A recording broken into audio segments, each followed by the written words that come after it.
The Grand Synod of the Elari Dominion did not scream when their civilization began to die. They simply resonated with the frequency of mourning, a low, thrumming vibration that shook the crystalline spires of their capital city, Xanthara, more violently than the orbital bombardments raining fire from the exosphere. The air in the high chamber, a vast, cavernous hall hewn from a single piece of bioluminescent quartz, was thick with the scent of ozone and the terrified pheromones of 1,000 diplomats, strategists, and lineage holders. Above them, the transparent dome that usually offered a breathtaking view of the triple moons, and the nebular drift was now a canvas of destruction, scarred by the streaking contrails of plasma lances and the blossoming, silent explosions of their defense grid failing, layer by agonizing layer.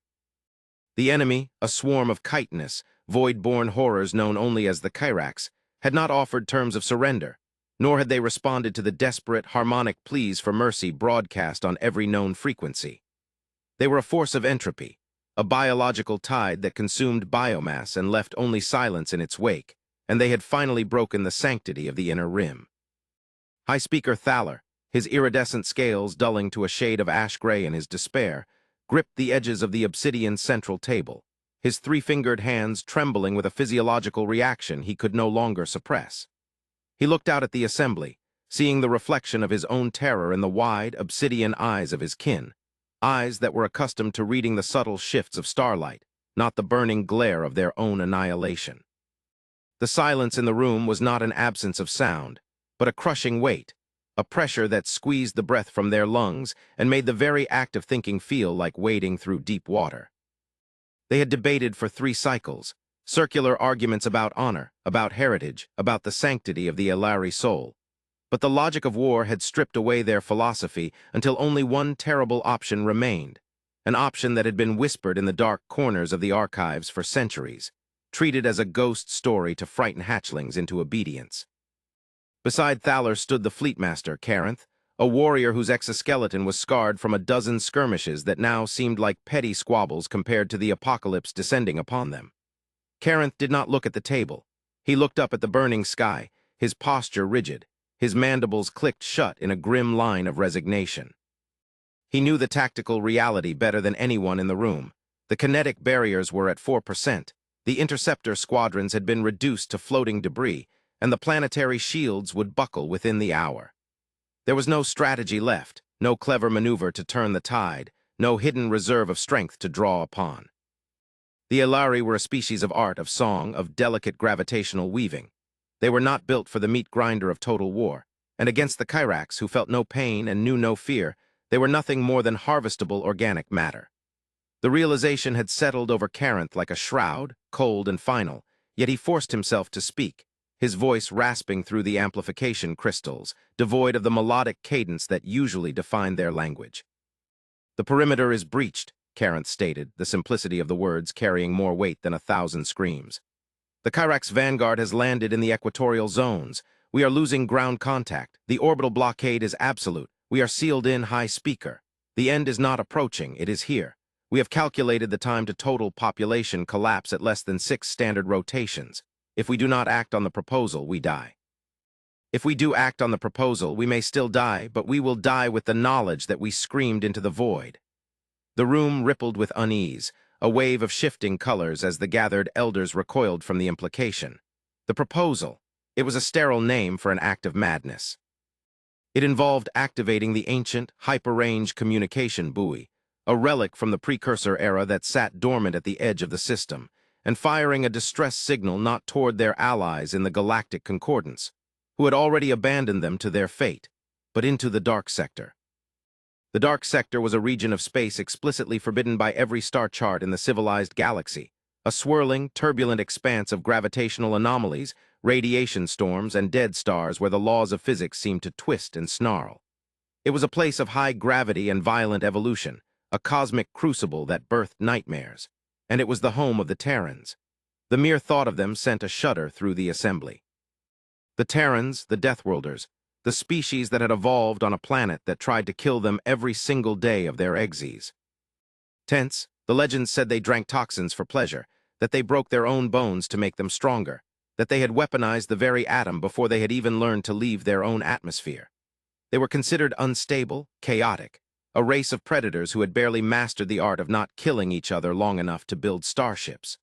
To invite them here, to the heart of the Alari Dominion, was akin to inviting a supernova to warm a cold room. "Cannot," whispered Counselor Alara, her robes shimmering with the pale blue of distress. "To summon the Deathworlders is to trade one executioner for another. The Kyrax will consume our bodies, but the Terrans, they will consume our culture, our sovereignty. They are brutes. They do not understand resonance. They do not understand peace. If they answer, if they even have the technology to hear us, they will come as raiders, not saviors. We will be trading our legacy for a few more moments of breath."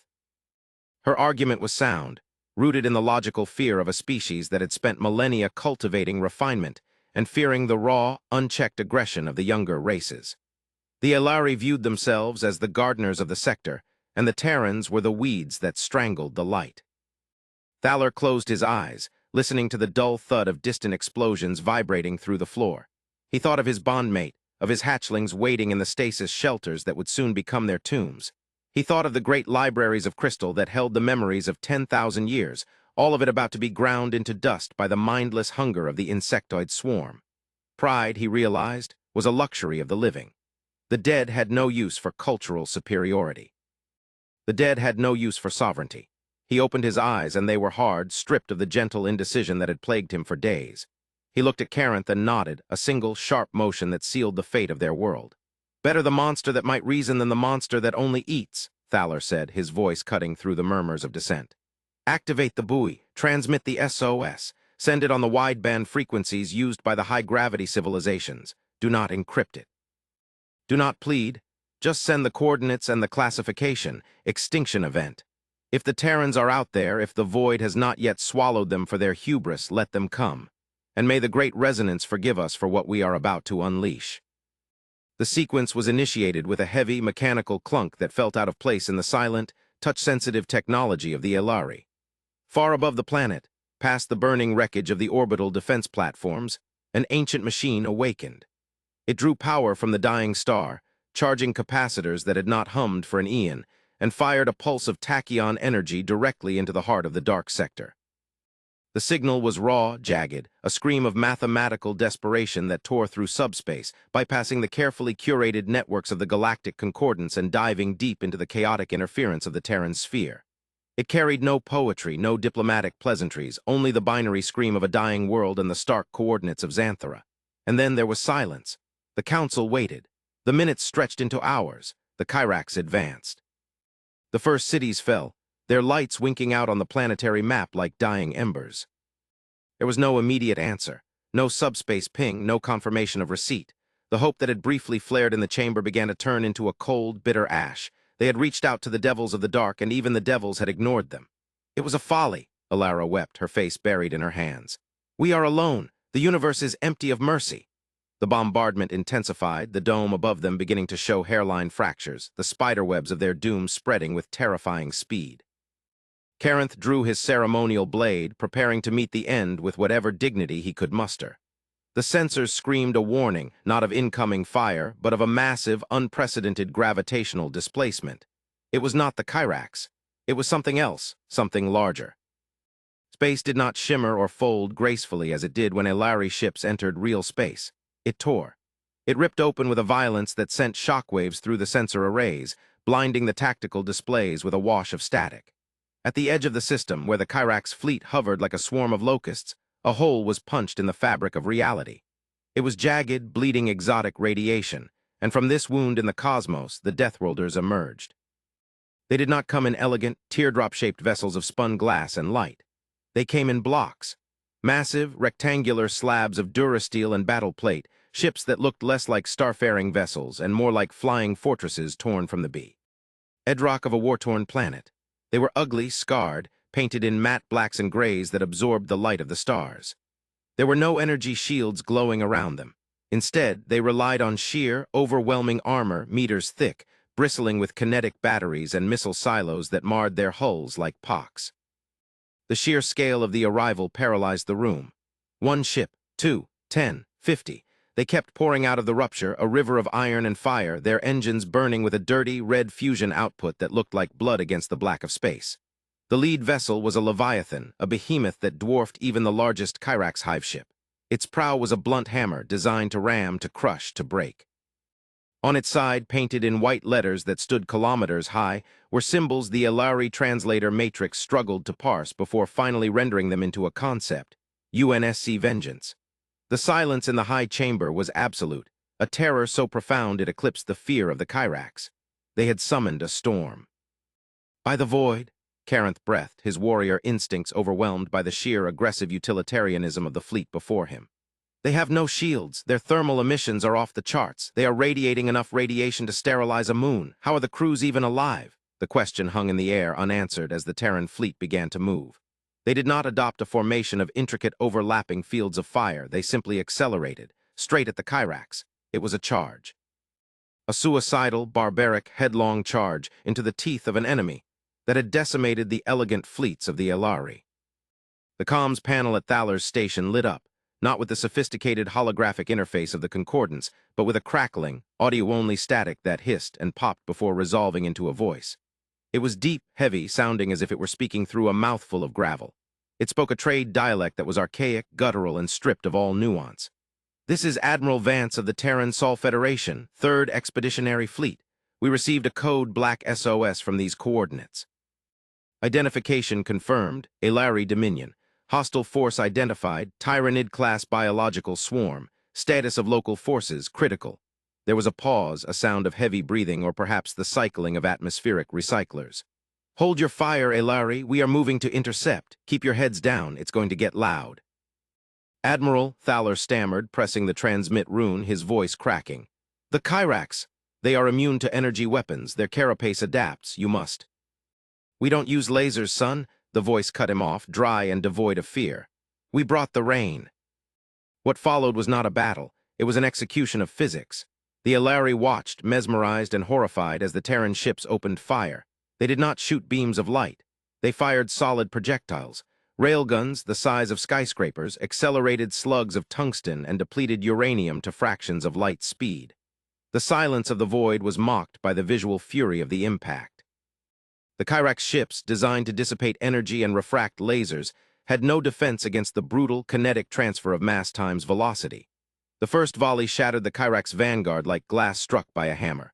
Bioships exploded in showers of ichor and frozen meat. The Terran fleet did not slow down. They punched through the debris field, their thick armor deflecting the plasma return fire of the Kyrax as if it were rain on a roof.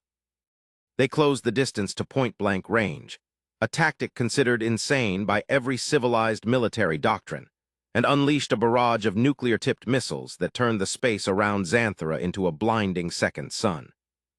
Inside the high chamber, the Ilari cowered as the light of the explosions filtered through the dome. They were witnessing war as the Deathworlders knew it, messy, brutal, efficient, and overwhelming. The Kyrax, confused by an enemy that did not retreat, that did not flank, but simply walked through their fire and punched them in the face, began to falter. The hive mind cohesion broke.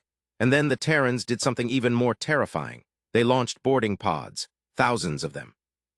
While the Ilari would never dream of fighting the Kyrax in close quarters, the aliens were 3 meters tall, armed with scythes and acid. The Terrans were launching themselves into the enemy ships. "They are boarding them," Caranth whispered, reading the tactical telemetry. "They are fighting them claw to claw, in the dark, on their own ships." The idea was so alien, so horrifyingly brave, that the Ilari could not comprehend the psychology behind it. Who were these beings? What kind of evolutionary pressure produced a species that would choose to fight a nightmare in a closet? Hours passed. The sky above Xanthara cleared of the Kyrax shapes, replaced by the blocky silhouettes of the Terran fleet holding a protective orbit. The debris of the enemy drifted in burning arcs through the atmosphere.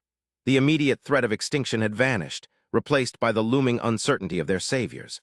A shuttle detached from the Vengeance and began its descent toward the High Council spire. It was as ugly as the mothership, a brick with engines, scarring the air with a sonic boom that rattled the delicate crystal towers. The counselors straightened their robes, trying to compose themselves. They were about to meet the monsters. They expected giants, hulking brutes with blood on their teeth, demanding tribute, slaves, or territory. The shuttle landed on the private docking terrace with a heavy mechanical hiss. The ramp dropped. Steam vented, obscuring the figures for a moment. Then they walked out. They were bipedal, shorter than the Ilari, encased in powered armor that hummed with hydraulic pressure. The armor was scratched, dented, painted in drab greens and grays. They held rifles across their chests, weapons that looked heavy and crude. The central figure, presumably the admiral, removed his helmet. A collective gasp went through the council.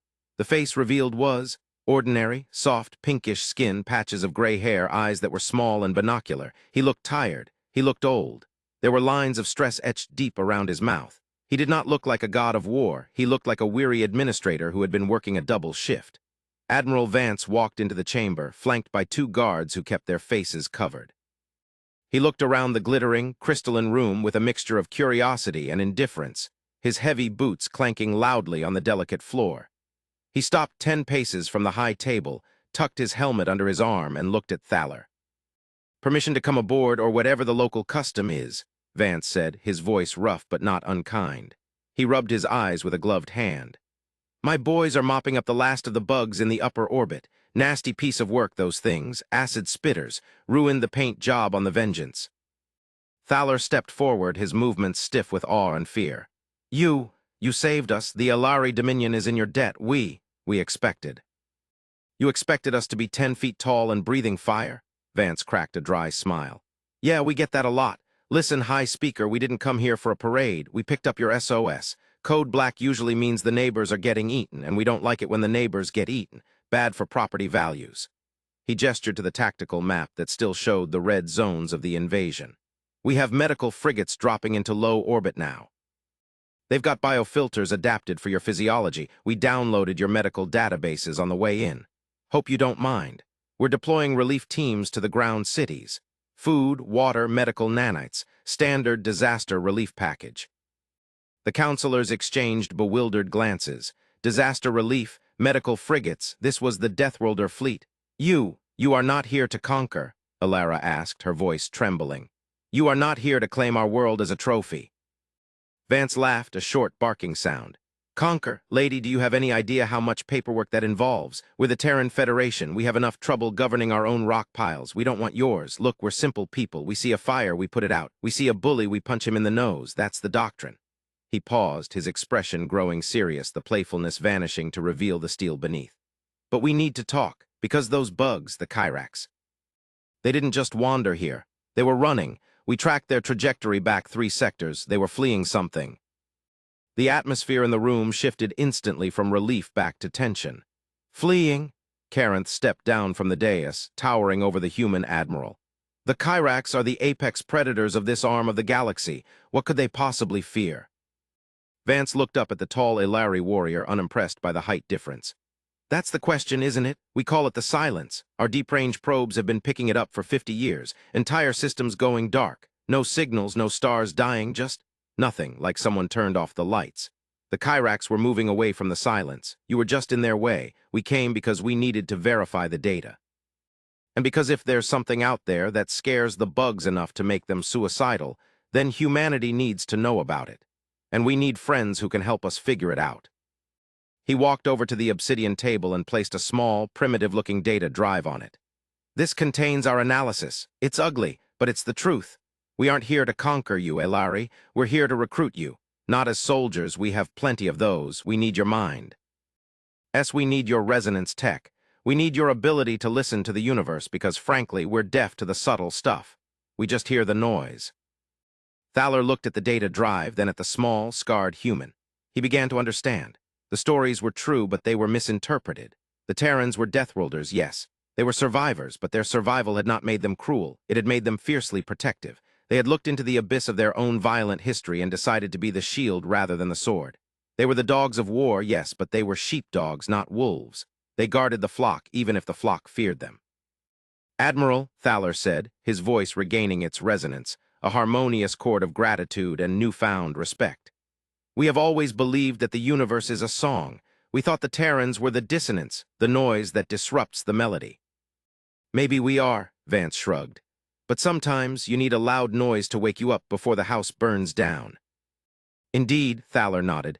"If what you say is true, if there is a silence coming, then the Ilari will not face it alone. We will help you listen. We will share our archives. We will resonate with your loudness."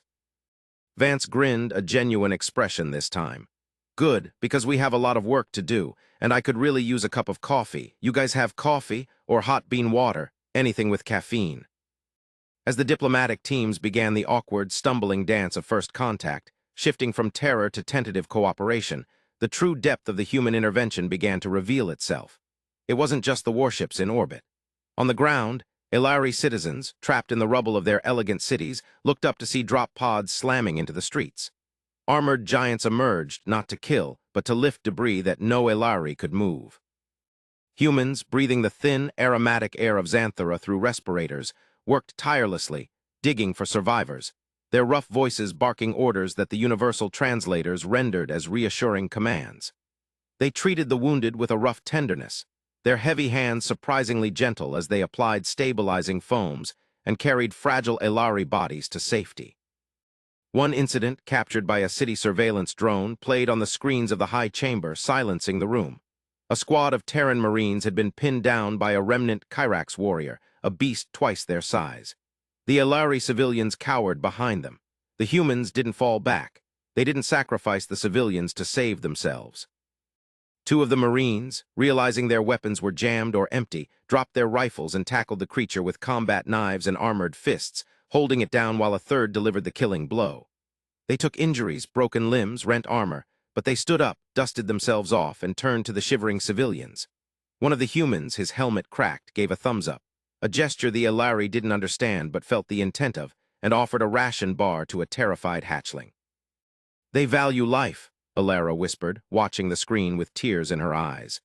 "They value it because they know how easily it is lost. We thought them monsters because they come from death, but they are guardians because they come from death." But the peace was a fragile interlude. The data Vance had brought was being processed by the Ilari's greatest minds, utilizing the crystalline supercomputers that hummed in the planet's core. What they found was terrifying. The silence was not a natural phenomenon. It was an artificial dampening field, a signal blocker on a galactic scale, moving systematically from system to system. And inside that silence, something was harvesting stars. Caranth approached Vance, who was studying a holographic map of the sector, with a frown. "Admiral, the analysis is complete. The vector of the silence. It is heading here, to Xanthara. The Kyrax were not just fleeing, they were being herded. The enemy, whatever it is, it uses the biological swarms to soften up the target, to cause chaos, and then it comes to reap." Vance went still, the casual demeanor evaporated. "How long?" "Based on the rate of expansion, 3 days, maybe 4. Vance tapped his comms bead. "All commands, this is Vance. Condition 0. We aren't done yet. Resupply and rearm. Get the fabrication modules online. I want every railgun barrel swapped out and fresh magazines loaded. We have company coming." He looked at Caranth. "Can you evacuate your people?" Caranth shook his head. "Billions? In 3 days? Impossible. We have few transport ships left, and our warp drives are not fast enough to outrun the expansion rate you described." "Right," Vance said, his jaw tightening. "We don't run then, we dig in." "Admiral," Thaler interjected, his voice laced with concern. "You said your fleet is an expeditionary force. You have 50 ship. As powerful, yes, but if this silence is what we fear, a consumer of stars, can you fight it?" Vance looked at the Ilari high speaker. "Thaler, let me tell you a secret about humanity. We didn't survive our Deathworld by being the strongest. We didn't survive by being the fastest. We survived because we are stubborn, we are spiteful. And when the universe tells us to die, we look it in the eye and say, 'Make me.' We can't fight a Star Eater alone, but we can hurt it, we can make it choke, and we can buy time for the heavy hitters to get here." "Heavy hitters?" Alara asked. "You mean there are more of you?" Vance smiled, a predatory baring of teeth. "Lady, this is the scouting party. I just sent a signal to Sol Command. The main fleet is weeks away, but I've got the authorization to unlock the end protocol weapons. We don't use them often. They make a mess of subspace, but for this, we'll crack the sky if we have to." The next 3 days were a blur of frenetic activity. The cultural clash between the Ilari and the Terrans became a seamless fusion of necessity. Ilari architects worked with Terran combat engineers to turn the crystalline cities into fortresses. The delicate energy shields of the Ilari were routed through Terran fusion generators, boosting their output by orders of magnitude, turning the elegant domes into impenetrable barriers. Ilari sensors were linked to Terran fire control systems, giving the human railguns a precision they had never possessed. It was a marriage of beauty and brutality, of art and industry. And then the silence arrived. It did not come with a bang. It came with the dimming of the stars. The sky above Xanthara turned a flat, oppressive black as if a curtain had been drawn across the heavens.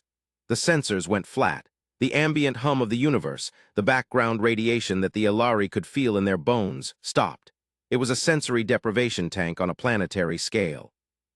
From the darkness, shapes emerged. They were not biological like the Kyrax. They were geometric, impossible shapes, shifting fractals of matte black metal that defied Euclidean geometry. They were silent, cold, and vast. They were the harvesters. Ancient machines, perhaps older than the galaxy itself, programmed to prune civilizations that grew too loud, too chaotic. They had come to silence the noise. Targets designated. Vance's voice cut through the static, broadcasting to every ship and every surface emplacement. They want quiet, let's get loud, open fire, everything you've got. The battle for Xanthara was not fought with strategy, but with defiance. The Terran fleet formed a sphere around the planet, a shell of steel and nuclear fire. The harvesters unleashed beams of antimatter, silent lances of darkness that erased whatever they touched. Terran ships vanished in blinks of non-existence. But for every ship that vanished, 10 missiles slammed into the fractal enemies. The Ilari, watching from the surface, saw the sky light up with the fury of a species that refused to go quietly into the night. On the ground, dropships deployed by the harvesters released hunter-killer constructs, sleek silver machines that moved like fluid. The Terran Marines met them in the streets of the Crystal City. It was a brawl. Power armor crunched against alien alloy. The Ilari, inspired by the humans, joined the fight. They used their sonic resonance technology, usually used for sculpting and art, to shatter the crystalline sensors of the hunter-killers, leaving them blind for the Terran heavy bolters to finish off. For the first time in their history, the Ilari fought not with despair, but with rage. They had seen the humans bleed for them, and it had ignited a fire in their cold-blooded veins. In the high chamber, now a command center, Thaler watched the attrition rates. The Terran fleet was dying. They were trading ships for time. "Admiral," he shouted over the comms, "you are taking 60% casualties. You must withdraw. You have done enough." "Not yet," Vance yelled back, the background noise of his bridge filled with alarms and screaming metal. "We haven't found the central node yet. Every hive has a queen, every network has a server. We need to find the control ship." "We can find it," Caranth shouted, his hands flying over the sensor controls. "But we need to lower the planetary shields to extend our resonance range. If we do that, the city is vulnerable." "Do it," Vance commanded. "Drop the shields, my ships will cover the hole, just find me that target."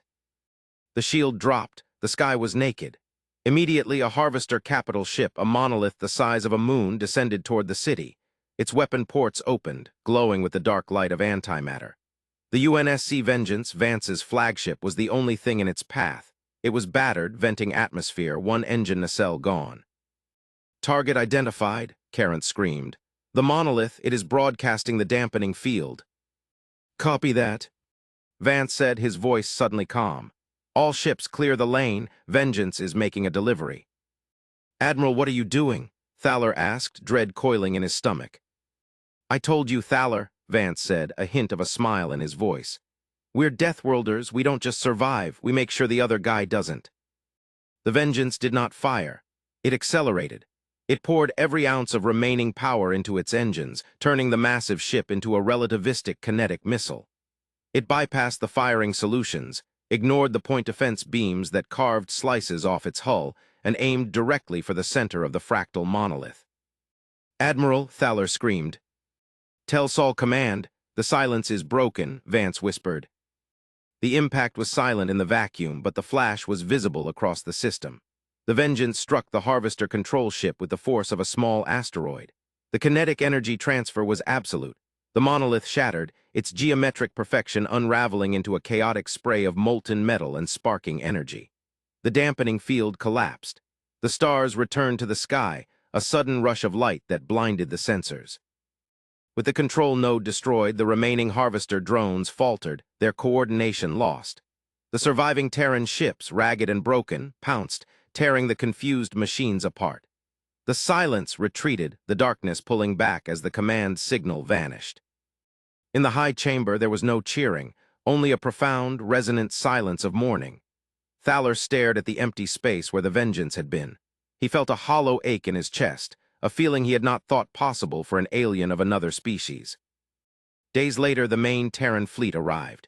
It was an armada of thousands, carriers, dreadnoughts, logistical hubs. They secured the system, established a perimeter, and began the long process of rebuilding. The Ilari were no longer a dying race. They were the first signatories of a new alliance. The funeral for Admiral Vance and the crew of the Vengeance was held in the Grand Plaza of Xanthara. It was a mix of Ilari harmonic chanting and Terran military tradition. A 21-gun salute echoed off the crystalline spires, the sharp cracks of the rifles harmonizing with the low thrum of the Ilari mourners. Thaler stood at the podium, looking out at the sea of humans and Ilari standing side by side. He looked at the new Terran admiral, a woman named Holloway, who stood with the same stoic resolve as Vance. "We sent a signal," Thaler spoke, his voice amplified across the city. "We sent a cry for help into the dark, expecting silence or death. Instead, we found the Deathworlders. We feared them. We thought their chaos was a danger to our order. But we were wrong. We learned that to survive in a universe of silence, one must be loud, one must be willing to break the quiet to save the song." He paused, looking up at the statue they had commissioned, a rough granite carving of a human marine, hand extended to an Ilari child. "The Ilari are a people of the light," Thaler concluded. "But from this day forth we pledge our souls to the dark, for it is in the dark that the Guardians stand watch. We are no longer alone. We are with the humans, and God help anything that tries to silence us again." The twist, however, came during the private debriefing between High Speaker Thaler and Admiral Holloway. Holloway placed a classified file on the table. "There's something Vance didn't tell you," Holloway said quietly. "Something we found in the wreckage of the Harvester ship." "What is it?" Thaler asked. "The Harvesters, they weren't alien," Holloway revealed, her eyes haunted. "We analyzed the core coding of the monolith. It was ancient, degraded, but the root architecture was undeniable. It was human." Thaler froze. "Impossible. Your species is young. You have only been spacefaring for a few centuries." "Current humanity is young," Holloway corrected. "But the code suggests a previous iteration, a humanity from millions of years ago, a civilization that reached the apex, realized that chaos leads to entropy, and built the Harvesters to prune the galaxy to keep it stable. They built the silence to stop wars before they started, to stop us." She looked out the window at the rebuilding city, at the Ilari and humans working together. "We didn't just fight a cosmic threat, High Speaker. We fought our own legacy. We fought the sins of our ancestors who tried to play God. And that means this war isn't over. The Harvesters were an automated system left behind. But somewhere out in the deep dark, the ones who built them might still be sleeping, and we just broke their alarm clock." Thaler looked at the human, seeing not just a guardian, but a species locked in an eternal struggle with its own nature. The Deathworlders were not just survivors of a hostile planet. They were the survivors of their own history. "Then we will be Rhea." "Die," Thaler said, placing his three-fingered hand over Holloway's gloved fist. "The galaxy is a loud place, Admiral. Let us make sure it stays that way." The camera pans out from the spire, past the rebuilding city, past the debris field where Ilari crystal mixes with Terran steel, and into the vast, star-filled void. Deep in the black, far beyond the rim of the galaxy, a single red light begins to blink on a dormant ancient station, pulsing in time with the heartbeat of a sleeping giant that has just begun to stir. The silence was broken. The noise had begun.